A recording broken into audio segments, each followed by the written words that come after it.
बिहार की 40 बड़ी खबरें, नीतीश कैबिनेट का बड़ा फैसला, 2 लाख की मदद और मौसम का रेड अलर्ट। नमस्कार, आप देख रहे हैं आज का खास बिहार न्यूज बुलेटिन। आज तारीख है 30 जनवरी 2026 और बिहार की धरती पर सियासत से लेकर समाज तक बहुत कुछ घट रहा है। मुख्यमंत्री नीतीश कुमार ने महिलाओं के लिए खजाना खोल दिया है, तो वहीं बिहार बोर्ड ने छात्रों के लिए कड़े नियम लागू कर दिए हैं। मौसम का मिजाज भी करवट ले रहा है। आइए विस्तार से जानते हैं बिहार की आज की 40 सबसे बड़ी और महत्वपूर्ण खबरें। बिहार सरकार ने मुख्यमंत्री महिला रोजगार योजना के तहत एक ऐतिहासिक फैसला लिया है, जिसके तहत पहले चरण में 10,000 रुपए पाने वाली महिलाओं को अब उनके काम के आकलन के बाद 2 लाख रुपए तक की अतिरिक्त सहायता राशि दी जाएगी। मुख्यमंत्री नीतीश कुमार ने स्पष्ट किया है कि ये 2 लाख रुपए की राशि उन्हीं महिलाओं को मिलेगी जिन्होंने पहली किश्त का सही इस्तेमाल किया है, और इसके लिए चयनित लाभार्थियों को चरणबद्ध तरीके से बैंक खातों में पैसा भेजा जाएगा। बिहार बोर्ड ने 2026 की मैट्रिक और इंटर परीक्षाओं को लेकर बेहद सख्त रुख अपनाया है और अब परीक्षा शुरू होने से ठीक 30 मिनट पहले ही केंद्र के मुख्य द्वार बंद कर दिए जाएंगे। इसके बाद किसी को प्रवेश नहीं मिलेगा। बोर्ड अध्यक्ष आनंद किशोर ने बताया कि परीक्षा केंद्रों की निगरानी के लिए एक विशेष एग्जामिनेशन मोबाइल ऐप लॉन्च किया गया है, जिससे अब खैरियत रिपोर्ट के जरिए नकल पर पूरी तरह से नकेल कसी जा सकेगी।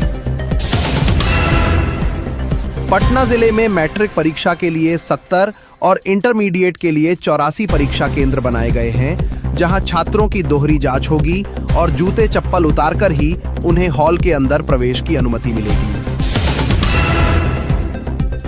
बिहार में मौसम विभाग ने एक बार फिर करवट बदलते मिजाज की चेतावनी दी है, जिसके तहत अगले 24 घंटों में 5 जिलों में भारी बारिश और आंधी को लेकर येलो अलर्ट जारी किया गया है। उत्तर और मध्य बिहार के जिले जैसे पश्चिम चंपारण, सीतामढ़ी, मधुबनी और दरभंगा में आज सुबह से ही घना कोहरा छाया हुआ है, जिससे जनजीवन अस्त व्यस्त हो गया है और यातायात पर भी बुरा असर पड़ा है। राजधानी पटना समेत कई जिलों में आसमान में बादलों की आवाजाही बनी रहेगी और शाम होते ही कनकनी बढ़ सकती है। साथ ही रात के समय हल्की बूंदाबांदी की भी पूरी संभावना जताई गई है। भागलपुर का सबौर इलाका एक बार फिर राज्य का सबसे ठंडा स्थान दर्ज किया गया है, जहां न्यूनतम तापमान 7.4 डिग्री सेल्सियस तक गिर गया है, जिससे लोग घरों में दुबकने को मजबूर हैं। पटना के देश रत्न मार्ग स्थित संवाद कक्ष में मुख्यमंत्री नीतीश कुमार की अध्यक्षता में कैबिनेट की एक अहम बैठक बुलाई गई है, जिसमें विकास कार्यों और प्रशासनिक सुधारों से जुड़े कई बड़े प्रस्तावों पर मुहर लग सकती है। बिहार सरकार ने सरकारी अस्पतालों में सक्रिय दलालों और बाहरी तत्वों के खिलाफ बड़ा अभियान छेड़ने का निर्देश दिया है। स्वास्थ्य विभाग ने सभी जिलों के डीएम को इस मामले में सख्त कार्रवाई के आदेश दिए हैं। पटना नगर निगम ने शहर की पब्लिक प्रॉपर्टी को विज्ञापनों से गंदा करने वाले संस्थानों और कोचिंग सेंटरों के खिलाफ एक्शन प्लान तैयार किया है। अब ऐसे संस्थानों पर भारी जुर्माना लगाया जाएगा। बिहार कांग्रेस के अंदरूनी कलह एक बार फिर सामने आई, जहां पूर्व मंत्री शकील अहमद और पार्टी के प्रदेश अध्यक्ष राजेश राम के बीच किसी बात को लेकर तनातनी की खबरें सुर्खियां बटोर रही हैं। बेगूसराय में गंगा नदी के किनारे 2 बदमाशों द्वारा खुलेआम हथियार लहराने और फायरिंग करने का वीडियो सोशल मीडिया पर वायरल हो रहा है। पुलिस ने इस मामले में बालू माफियाओं के खिलाफ प्राथमिकी दर्ज की है। पश्चिम चंपारण के एक चीनी मिल में युवक की मौत के बाद जमकर बवाल हुआ। उग्र भीड़ ने पुलिस टीम पर हमला कर दिया, जिसमें 2 दरोगा और मिल के गार्ड गंभीर रूप से घायल हो गए हैं। मुंगेर में भूमि विवाद को लेकर 2 गुटों में जमकर गोलीबारी हुई है, जिसमें आधा दर्जन लोग घायल बताए जा रहे हैं। फिलहाल इलाके में भारी पुलिस बल की तैनाती कर दी गई है। बिहार के उप मुख्यमंत्री सम्राट चौधरी ने अतिक्रमणकारियों के खिलाफ सख्त रुख अपनाते हुए कई इलाकों में बुलडोजर चलवाने के निर्देश दिए हैं, जिससे भूमाफियाओं में हड़कंप मचा हुआ है।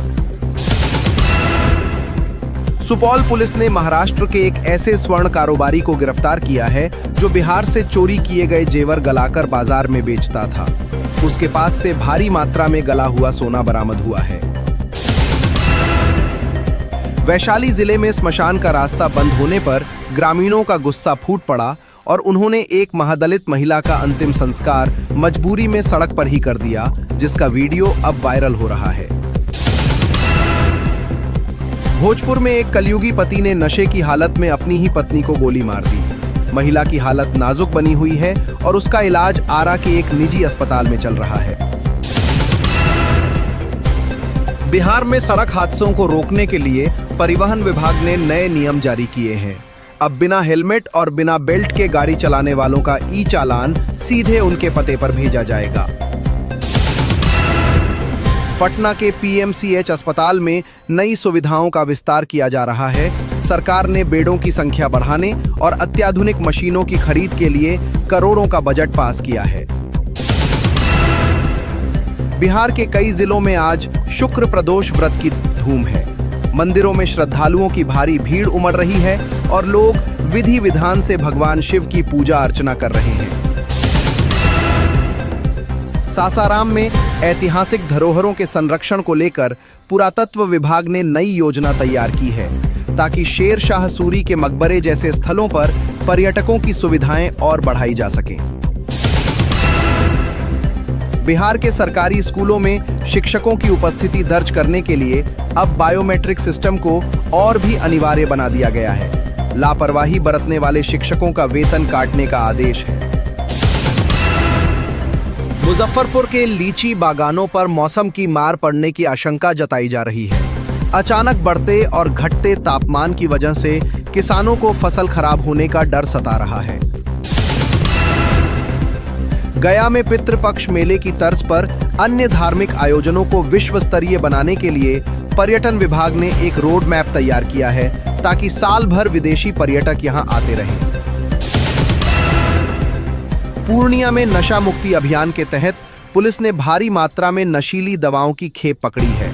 इस मामले में 3 अंतर्राष्ट्रीय तस्करों को भी हिरासत में लिया गया है। कटिहार में बिजली बिल की गड़बड़ियों को लेकर उपभोक्ताओं ने पावर ग्रिड के बाहर प्रदर्शन किया।